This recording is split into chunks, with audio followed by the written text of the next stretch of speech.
What is up, all my kaiju friends and fans? This is Phil, the Kaiju King, from my collection room here in Greater Cincinnati. In this video, I'm doing a redo of an earlier video on my channel when my audio and video weren't nearly as good. So I wanted to redo this video, and it is the custom King Kong 1976 wall breakthrough project. It's a gigantic scale. It's a really awesome project I did with Mark Sang-Yang, and I love this thing. We will bring him forth right now. And here he is, folks, the King Kong 1976, and also the wall that Kong is busting through from the film 1976 King Kong. This scene in the movie is one of the most iconic scenes in the film, in my opinion.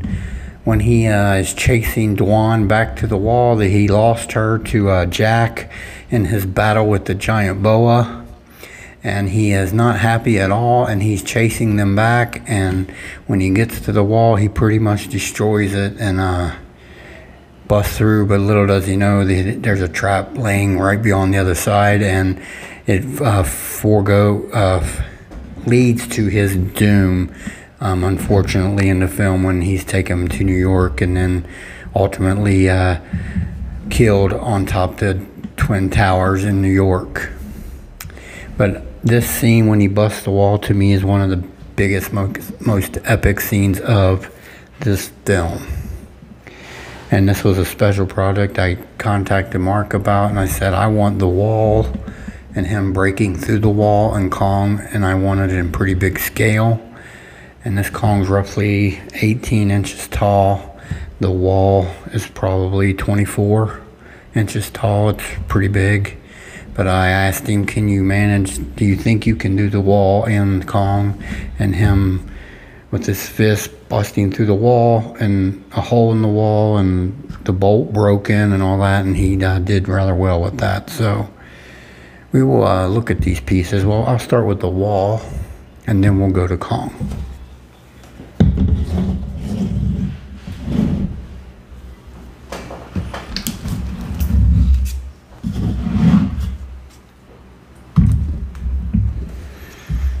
As you can see, this wall is a really big piece. Was a special project, a big project, but it was very awesome when I got it from him. I love this thing. As far as the wall, I think it's highly detailed. I think it's pretty accurate to the wall in the film, and the essence of the wall and the look of the wall in the film. I think he really did good with the side paneling here on the side. Runs top to bottom. There's some frails at the top, which was prevalent all along the 76 wall in the movie. There's frailing at the top of the wall, which was prevalent on the door. Of course, the door panels, actual door panels are made of like log type material. I think he used some kind of twiggy material here. I don't know what it is, but it's really done nicely, and it's got some vines hanging on it and showing the age of the wall. It's really nicely done on both sides, both doors. Of course, the doors are pushed in and about to collapse open from Kong busting on them and breaking on them. And there's a big hole right here in the middle of the wall, which signifies, I'll show you when it's set up, Kong's fist comes through the wall. But a nice big hole, which is what I asked for. And then here on the bolt, you will notice the bolt is broken. So this is right signifying toward the end of the sequence when he was busting through the wall. He busted the bolt toward the wall all the hell and back, and really made a mess of things, but he was really angry.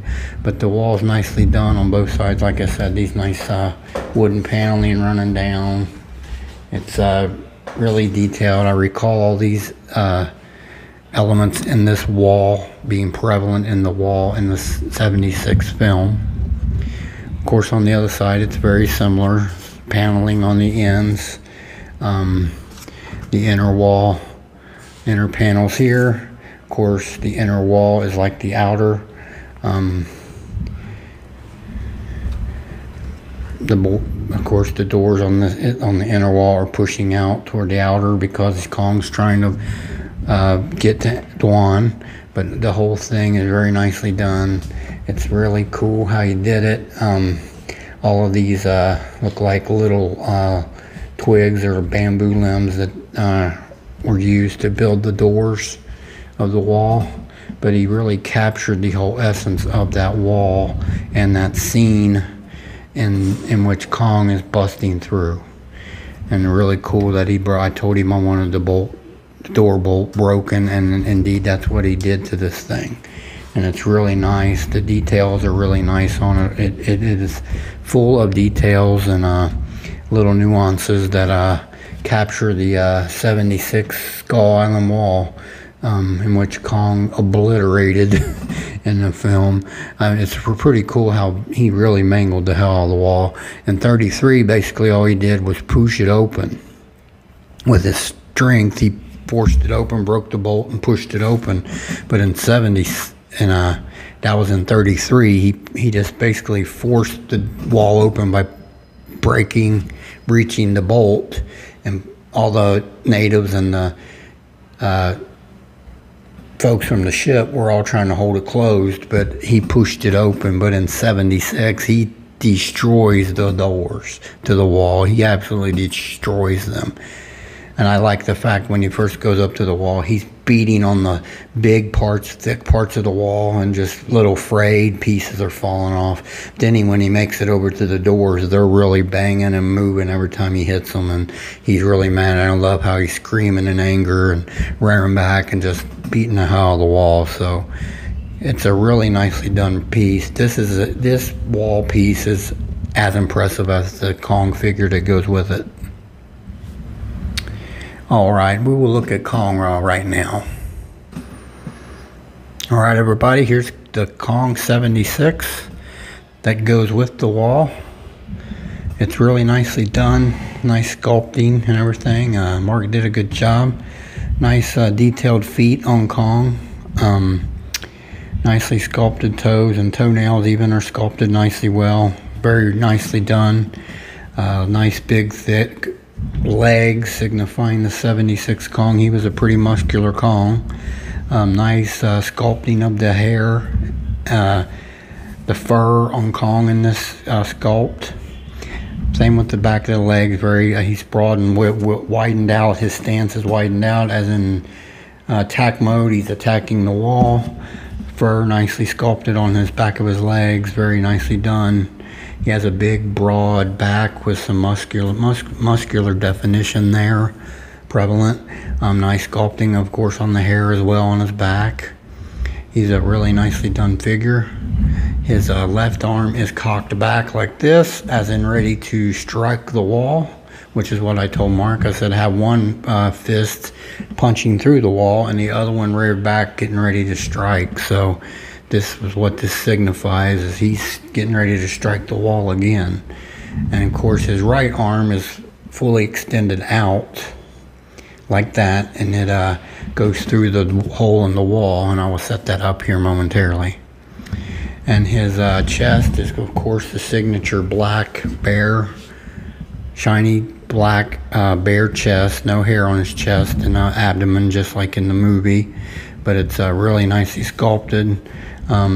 Really nicely done. His head, of course, the domed head, nice fur details on his head, nice details with his ear sculpting, nice big eyebrow ridge like this Kong had. His face is all black.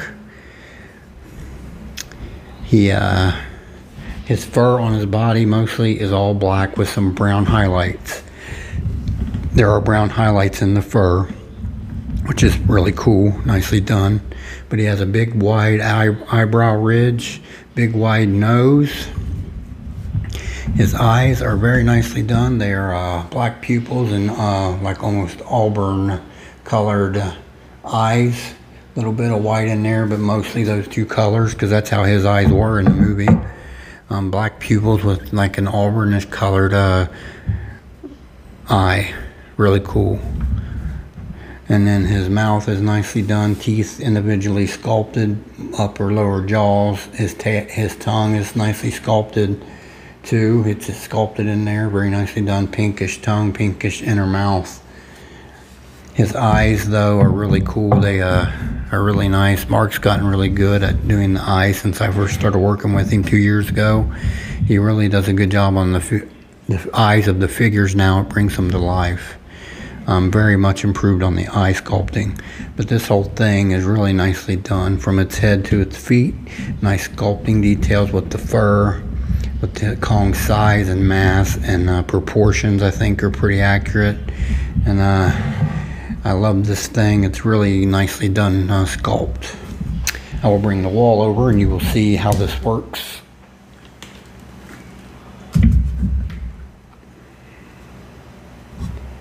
And his fist goes through there just like that. And that's what it signifies, as him breaking through the wall.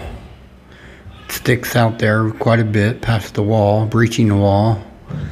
And his other fist is cocked back to take another swing at the wall. It's a pretty nice project. This Kong's about, like I said, roughly 18 inches tall. And I will do some size comparisons momentarily to show that. But he's very nicely done, big custom made sculpt. Alright, I will move on to some quick size comparisons right away. Alright everybody, here is my custom Kong 76 breakthrough project, wall breakthrough with the X Plus 30 centimeter Kong 2017. This should really show his size. A lot of collectors have this Kong, this X Plus Kong, so that should really show the scale and size of this custom. It's gigantic in scale, basically. It's more akin to the gigantic series of X Plus, and that's what I wanted when I commissioned this project from Mark.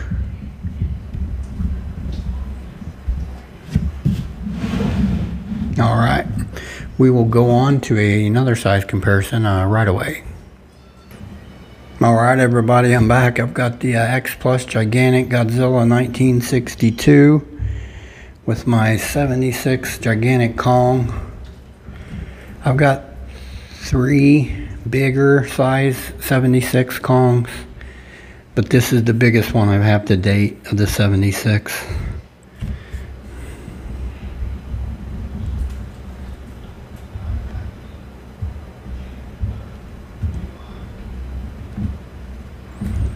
These look pretty good together though.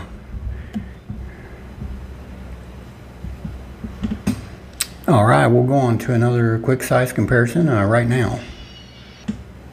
Alright everybody, I brought the X Plus Gigantic Godzilla 1964 Rick Edition. And a size comparison with my 76 Kong Special Project Kong.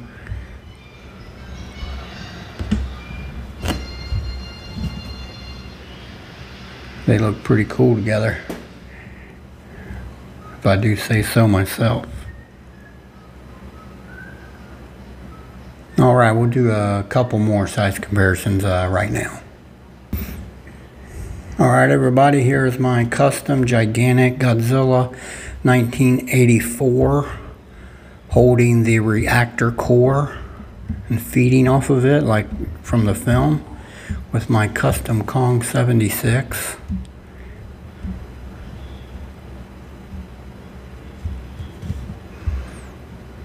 Two big old customs right there. They look cool. Alrighty, let's go to my final size comparison right away. My final size comparison is my custom Godzilla 1968 Gigantic scale with my 76 Kong Gigantic scale. This Kong, even without the wall, he's kind of cool still in that pose. But it makes a lot more sense when you put it with the wall. So these look really scaled up well together, I would say. Alright, we'll move on to some final thoughts on this Kong and this wall momentarily. Alright everybody, I'm back. This was a special project and request I did with Mark Sang Yang wondering, could he do it? Could he do it? And he did do it. Did a good job on it, I think. My view. I was very happy with it when I got it. Very taken back by how good he did with the wall, because the wall, I think, is just as good as the Kong figure. He did really good with the details on the wall and the nuances, and he captured the essence of the 76 wall when Kong was busting her down. So, but like I said, this is a big project, a special project, kind of like my Kong 33 log scene project. It was a big old special deal, and he got it completed for me, and he did a very masterful job with it, and I'm very happy with it. I would highly recommend his talents to anyone that's looking for something custom. I do know that my friend Leslie Chambers has a giant 76 Kong project from Mark, and also Christopher Fielding has one as well, I believe, if I'm not mistaken. There's a few others I think have gotten some large 76 Kongs from Mark, and I'm pretty sure they're all just as happy with them as I am with mine. So it's very, very nicely done project. I will move on to some close-up of this with the video, and let everybody see it up close. I want to thank everybody for tuning in. This is Phil, the Kaiju King, from my collection room in Greater Cincinnati, and you all have a very fun-filled, kaiju-filled day. I'll take 50 cents of that. There are all kinds of things that might account for the excess CO2. For example, one would be animal respiration. Turn the lights on. What? Where do you come from? Animal breathing. Animal. You crazy? And I'm not so sure that human feet have never walked the island before. You see, in 1605, Pero Bernardo de Queiroz was blown south from Tematang.